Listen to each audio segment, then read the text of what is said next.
అదే చెప్తున్నాను సార్. నేనదే చెప్తున్నాను సార్. పార్టీకి ఏ విషయాన్ని వదిలిపెట్టదు. ఎవరు అతీతం కాదు. మేమే ప్రజలకు పాలేరులం. అందులో డౌటేం లేదు. ఆ పార్టీ ఇప్పుడు పార్టీలో అనగానే ఎంతో మంది నేతలుంటారు. అందరూ ఒక తీరుగా ఉంటారని లేదు. అలా అని చెప్పి వాళ్ళని వదిలేసే సమస్య లేదు.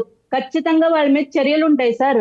ఇప్పుడు అక్కడ ఏం జరిగిందన్నది కూలంకషంగా 2 పార్టీలు ఇద్దరిని పిలిచి మాట్లాడి మా పార్టీ నేతలది తప్పుందని ఒక్క పర్సెంటేజ్ తెలిసినా వెంటనే పార్టీ నుంచి వాళ్ళకి ఇమ్మీడియేట్ గా క్రమశిక్షణ చర్యలు ఉంటాయి సార్. వాళ్ళని మా పార్టీ నేతలని చెప్పి మేము అధికారంలో ఉందని చెప్పి బుజ్జగించి వాళ్ళకి ఆ వాళ్ళని పక్కకు పెట్టేస్తాము, వాళ్ళని వెనకేసుకొస్తాం అనే సమస్య లేదు సార్. ఇందులో ప్రజలందరికీ క్లారిటీ కావాలి. ఎందుకంటే మా పార్టీలో ఎంత పెద్ద నేత ఇది అయినా జరిగి కూడా 24 ఖచ్చితంగా అవర్స్ అయింది. పార్టీ ఇంతవరకు మీ నుంచి ఒక ఏది ప్రెస్ నోట్ లేదు. క్రమశిక్షణా సంఘం మేము దీని మీద సీరియస్గా ఉన్నామని మొన్న పాపం పల్లా శ్రీనివాస్ గారు ఇమ్మీడియట్గా రెస్పాండ్ అయ్యారు.